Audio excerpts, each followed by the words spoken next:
Zalaki so ba bengi société à charte eza société za na contrat na l'état pour basala une partie ya musala à l'état ou l'état yemuka ko sala te basali yango grâce ya bambongo ya ba activité na bango l'état pe ba ko négocier na l'état côté à taxe pour na bango bazala bazwa ba avantage côté à taxe en contrepartie ya misala o bazo sala nesika à l'état. Donc na tango wana Léopold abandaki abandaki côté économique mais utiliser côté économique pour créer ba contrat na ba société à créer basala pe ndambo musala ya administration. Bref, avant qu'on arrive à l'indépendance, les sociétés à charte, qui étaient des sociétés du portefeuille, s'occupaient de l'essentiel de l'économie du pays. Qu'est-ce qui s'est passé qui nous a amené à parler de la réforme aujourd'hui? Ce sont des éléments qui se sont produits à la veille de l'accession du pays à sa souveraineté nationale et internationale. D'abord, il y avait le décret du 17 juin 1960. Ce décret-là qu'on a appelé la loi d'option de nationalité. Cette loi donnait la possibilité aux sociétés qui étaient congolaises, qui n'étaient pas que des sociétés du portefeuille, il y avait même toutes les autres sociétés, de changer de nationalité et devenir une société de droit belge. C'est le décret du 7 juin 1960. C'est-à-dire moins de 2 semaines avant l'indépendance. Il y avait un autre décret, c'était le décret du 27 juin 1960 qu'on a appelé le décret qui a aboli les sociétés à charte. Je vous disais que les sociétés à charte, c'était l'ancêtre de toutes les sociétés du portefeuille. On a aboli ces sociétés à charte et on arrive à l'indépendance. Cela a créé un des problèmes importants du contentieux qu'on a appelé contentieux belgo-congolais.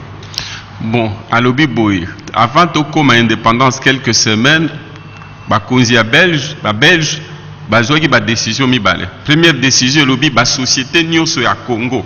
Mais na tango na ba société congolaise qui ba société kaka ya ba étranger, ya mindele. Balobi ba société nyonso eza na possibilité pour na avant de commencer l'indépendance et pour na ekozala congolais ou bien ekozala belge. Mais la plupart de la société est lobaki que ekokomanango ba société belge ko changer nationalité. Deuxièmement, ba belge bazui décret moko quelques jours avant l'indépendance sur balobi que ba société ya charte ou ezala ki à l'état. Lokwa boyebi que l'état tango wana zaki l'état colonial donc l'état belge. Alors ba société anya nyonso to bomi yango. Alors tango ba bomi ba société wana et comme problème ya koyeba portefeuille na bango ba avoir na bango et ko kende wapi.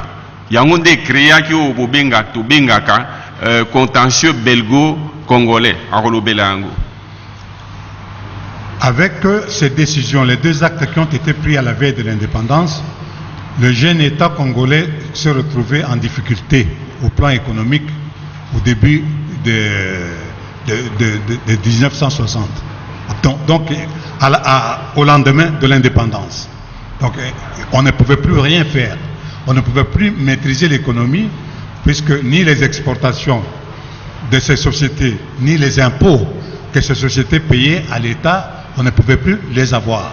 C'est ça qui a créé les difficultés du premier gouvernement de la République démocratique du Congo.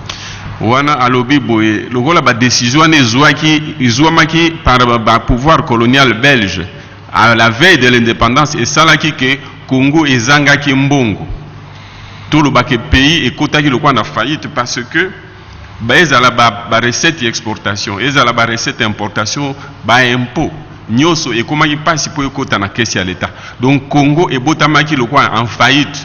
Donc, on a une situation économique et financière difficile. D'ailleurs, patriarche Alobarabiso, alobi que bango banda basali mosala 2 mois 3 mois on a batikala ikozwa salaire te.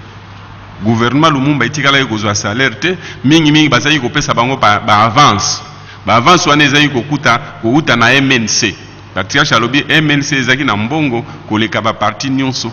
Ba ministre bazali kokende kokota nyongo côté ya MNC parti donc ya mokonzi na bango Lumumba. Donc mboka ezaki na faillite utaki donc to botami en faillite avec une malformation financière, une malformation congénitale. Le gouvernement de la Première République, tous les gouvernements qui se sont succédés, se sont mis dans une situation, ou disons, dans une démarche ininterrompue de négociations avec le gouvernement belge pour essayer de récupérer au plan économique la situation des sociétés congolaises qui ont changé de nationalité à la veille de l'indépendance.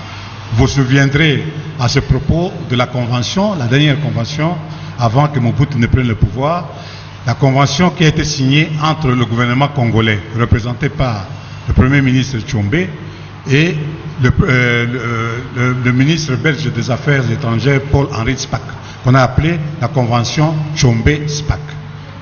Cette convention n'a pu résoudre qu'un tout petit problème, c'est-à-dire qu'on nous reconnaissait propriétaires des participations de l'État congolais dans ces sociétés qui ont changé de nationalité. Et vous vous souviendrez que lorsque Tshombe revenait de Belgique avec une mallette, disait, avec le retour du portefeuille, le Congo est redevenu économiquement indépendant.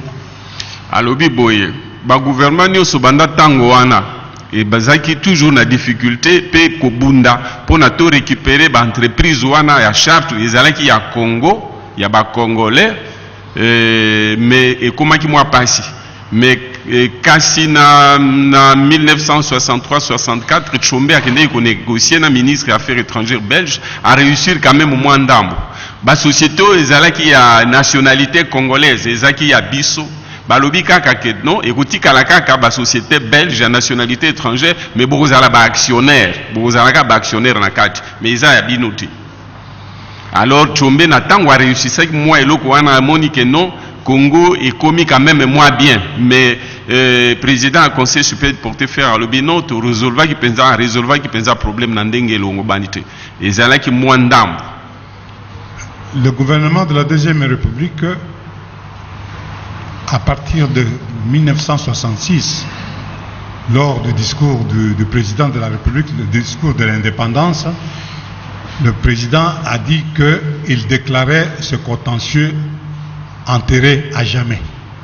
C'est-à-dire qu'il allait prendre des mesures qui soient internes, des mesures d'une manière unilatérale pour résoudre ce problème.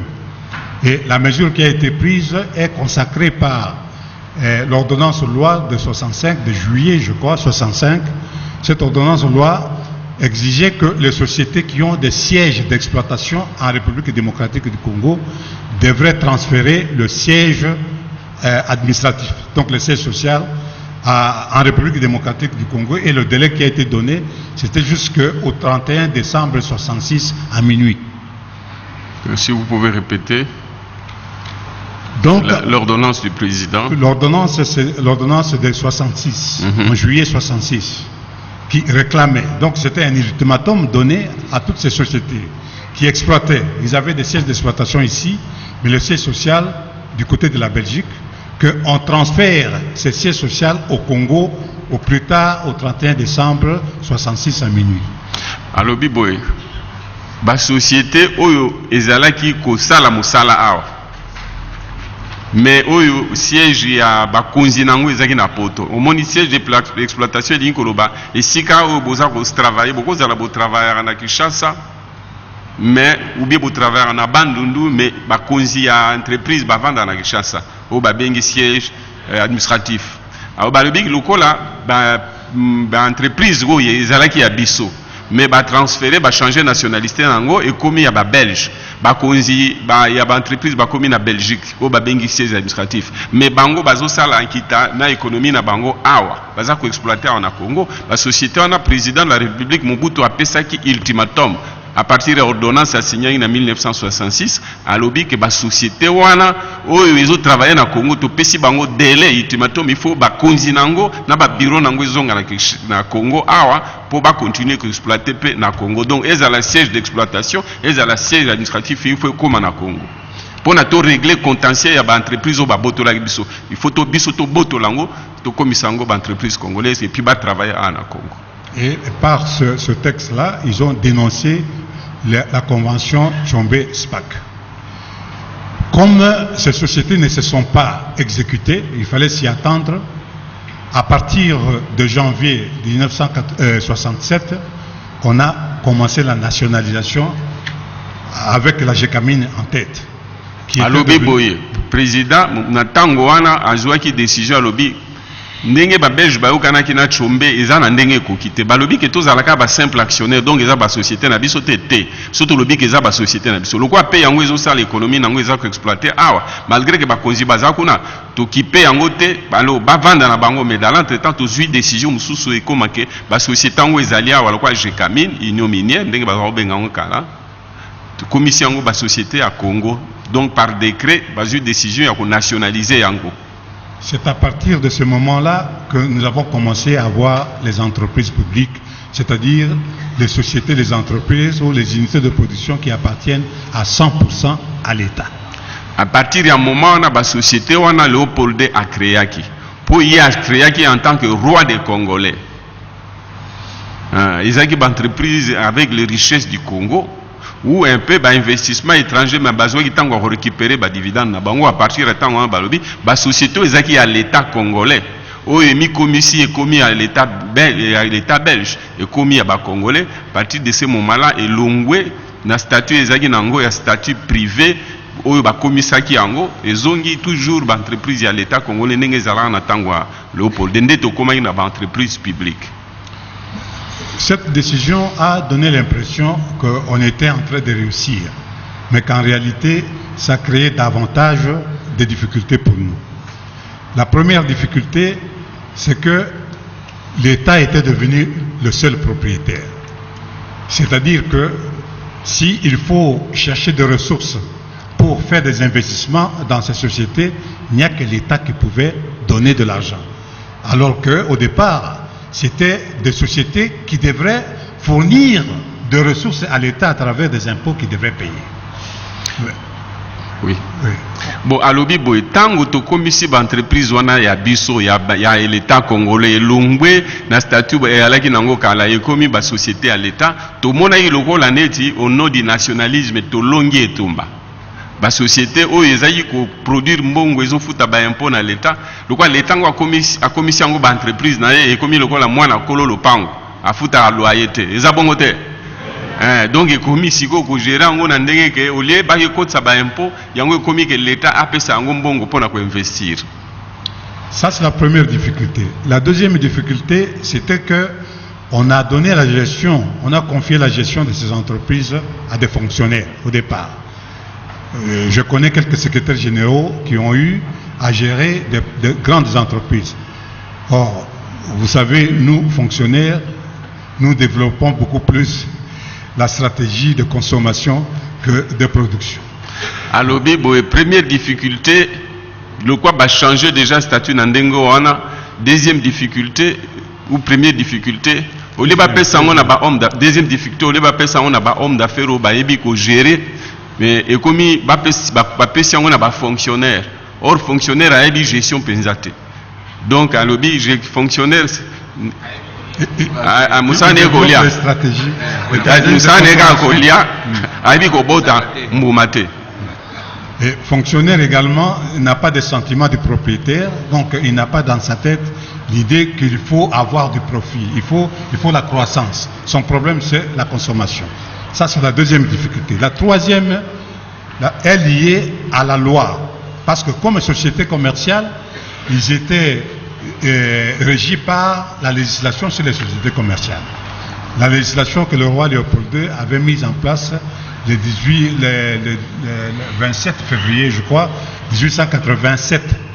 Cette législation a été mise en place pour justement permettre à CCCI de pouvoir fonctionner et de créer d'autres sociétés. Dans cette loi qui a été créée, la loi 78-002, il y a eu beaucoup de problèmes. La gestion, on peut... Oui, à l'obibo, il y a tant de sociétés qui gestion ezaki mingi na ba privé, bien que ezalaki ba société à l'État, na tango à Léopold II, gestion ezalaki malamu, société fait ça la bénéfice ainsi de suite. Mais tango toyé ko komisango ba société à l'État na ndenge na biso to pesi yango na maboko ba fonctionnaire et pesaki difficulté à mibale ndenga uti koloba. Ensuite baye lisusu ba créer loi bengi loi ya 1978 loi cadre régissant l'entreprise publique et bakisi sous passe. La difficulté qui provenait de la loi cadre, c'était d'abord les entreprises n'avaient pas le droit d'emprunter. Donc les emprunts obligataires et tout autre emprunt, on ne peut pas l'avoir sans l'autorisation de l'État. Ça c'est la première. Deuxième, il ne peut pas émettre de titres pour profiter de l'épargne publique et augmenter le capital. Il n'y a que l'État qui peut lui donner de l'argent. Alors difficulté contrairement à tango ezali qui na statut ya Léopold II na ba Belge tango baza au gérer qui tanabiso. Contrairement à tango wana tuzui loi na 1978 où eza ko interdire que ba entreprise wana eko ko kota nyongo. Et qu'on émettre ba emprunt obligataire, c'est-à-dire que ezali peka ndenge moko, c'est-à-dire que profiter na épargne o ezali na mboka na travers ba entreprise na ndenge ke batu ba koka ko bakisa capital ya entreprise ba biki ba boya on balobika mbongo ya SNEL régie des eaux ba société na nyonso il faut uta kaka na l'état ye moko na trésor public ou bien yeso ka côté nyongo nde a pesi bango mbongo yé donc l'état nde asengeli à côté la bango nyongo bango moko ba kokota nyongo te. Troisième difficulté, mais qui découle toujours de la loi, c'est que le gestionnaire de ces entreprises n'était pas libre, n'avait pas la liberté d'initiative pour dire, voilà, aujourd'hui je vais faire tel investissement, je vais m'installer à tel endroit ou autre. Ils n'avaient pas le droit de le faire. Ils ne pouvaient agir qu'en passant par leur autorité de tutelle. Et les autorités de tutelle, ils étaient deux, et généralement, ils avaient des positions divergentes. Avec les positions divergentes, les entreprises se trouvaient bloquées. C'est-à-dire pour prendre une décision d'investissement, il faut avoir l'autorisation ou l'approbation du ministre qui a la tutelle administrative, qui s'appelle ministre du portefeuille. Et il faut avoir également l'autorisation, l'approbation du ministre technique qui a la tutelle technique. Généralement, les deux ne s'attendaient pas. Et finalement, ce sont les entreprises qui se trouvaient être bloquées de cette manière. Il y a misato alobi que l'entreprise peut na ba gestionnaire na yango bazaki na liberté te ya kozwa décision koloba ke to ko investir na tel domaine to ko développer na mboka boye activité. Avant ko sala yango bazaki ko dépendre na o ba bengi tutelle. Tutelle donc ministre ya tutelle bazaki mi balé. Oyo lokola SNEL basé na tutelle ministre à portefeuille pour les entreprises à portefeuille. Ensuite ministre il y a énergie tutelle technique. Alors mingi bango pe bazali koyo kanate pona ko salisa entreprise ezwa décision ya ba initiative ndenge yango elingi et bakisami lusulu kwa difficulté mususu. In fine, toutes ces entreprises se sont retrouvées dans un état de marasme inexplicable. Marasme surtout lorsque l'État qui devrait leur donner de l'argent s'est retrouvé dans une situation d'embargo pendant plus de 10 ans. L'État empruntait de l'argent et remettait à ces entreprises. Mais l'État se trouvait en embargo, personne ne pouvait lui donner de l'argent et la faillite de l'État se transférait petit à petit vers la faillite des entreprises publiques. Lokola système ezalaki que entreprise lokola Onatra, lokola Régie des eaux, lokola RVA, RVF, ainsi de suite, Air Congo, ou LAC, et koki kokota nyongote na yango moko, et koka ko s'engager que toko produire boye toko zongisa. Il faut qu'un ministre, il y a tutelle technique et administrative bayokana, bango pe bazayi koyokana te. Et le quoi appelle l'État na tango wana na bambula wana de 78 tango bazui loi wana ti na ndenge to yoko kuma na ba 1990 ti na bambula ezako ya lisusu na sima l'État komaki en faillite. Yé mtu azayi kokota nyongo moyen kota su nyongo te po ya azayi incapable ya ko rembourser ndenge professeur Mabi auti koloba.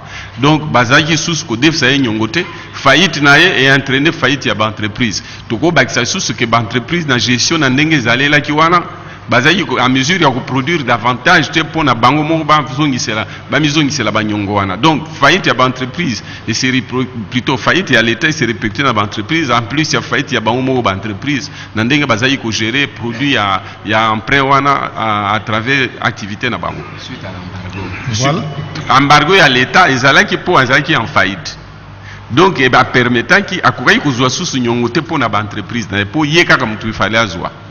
Bon, bah privé peut pas ko defa ba banque ko defa entreprise te so ba yebi que l'État mutu azo gérer yango et puis akobana ko pesa ba ordre. Et bon, ensuite, l'entreprise qui na faillite na yango moko du fait que na munyongo bazwaki liboso so ba gérer bien ba kokai ko tourner sans que bazala ko dépendre na ba empresa ou na l'état. Donc c'est une double faillite. Voilà pourquoi il était nécessaire que l'on procède à la réforme de ce secteur. Et cette réforme a débuté. Disons que la conscience pour faire la réforme, ça a débuté un peu plus longtemps. Je me rappelle que vers les années 1984, au bureau du président de la République, on a créé une commission rien que pour étudier comment est-ce qu'il faut réformer. Et moi-même, la structure que je suis en train de gérer, c'est une émanation des mécanismes de réforme qui se mettaient en place. Alors, pour le moment, l'actuelle réforme, elle est profonde. Elle est profonde parce que la première décision, c'était de remettre les entreprises dans leur cadre institutionnel de gestion d'avant les nationalisations. C'est ça qui a entraîné que toutes les entreprises publiques, d'abord, il fallait voir lesquelles peuvent être appelées entreprises publiques. Celles qui ont une vocation de production de services marchands et qui peuvent être soumises à la concurrence. Celles-là, on les a appelées des sociétés commerciales. Les entreprises qui peuvent même exploiter une activité du secteur marchand, mais qui, pour une raison ou une autre, notamment le fait de pouvoir dépendre d'une parafiscalité ou dépendre entièrement de la subvention du Trésor, on ne l'a pas appelé société commerciale, mais on l'a appelé établissement public. Alobi boye, ba réforme to zako sala lelo boye. Mais l'idée na yango bandaki déjà en 1984, plus ou moins 6 ans après loi où est créé qui entreprise publique. Alors, service où gérer le conseil supérieur à portefeuille. Ni salami na makanisi oyo wana mais ba appli ba salela qui penza réforme te.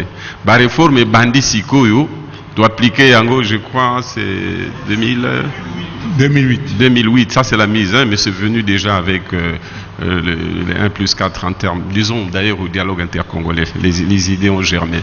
Alors, donc, Zako Sala, Ezali Tina Mounene, ba idée, Ezali, principe de base, Ezali, ko zongi sa statut à entreprise publique, tout zongi sa statut Ezalaki nango avant 1978, na statut Ezalaki ba société na tango wana, mais to kabola yango na nzela mibale. Oyo ba société oyo esalaka penza production mombongo activité ya ko produire pe ko teka to komisa ngo société commerciale po yango activité nango ezali ko créer richesse pe ko commercialiser ba mususu oyo esalaka pe musala ya peuple mais ezako sala ezoko dépendre na trésor public lokola ba FPI to lobelango OCC yango ezoko dépendre na mbongo oyo baza ko taxer na population ou ba homme d'affaires wana nde to kobenga ngo établissement public. C'est vrai, il y a mis ça tout peu, ils ont ça directement, à l'État, ils ont entreprise ou bien office, de retirer un simple service, c'est-à-dire sans personnalité juridique. Et les entreprises qui ne pouvaient être classées ni pour cette catégorie ou l'autre ont été purement et simplement dissoutes. Parce que jugées incapables de pouvoir s'occuper d'une activité productive.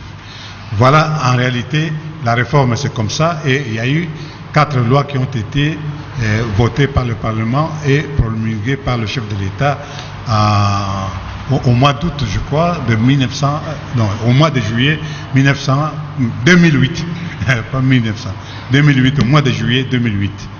Alors, où est-ce qu'on en est avec cette réforme aujourd'hui? Eh bien, je peux dire que tout ce qu'il y a comme éléments fondamentaux de la réforme ont été mis en place.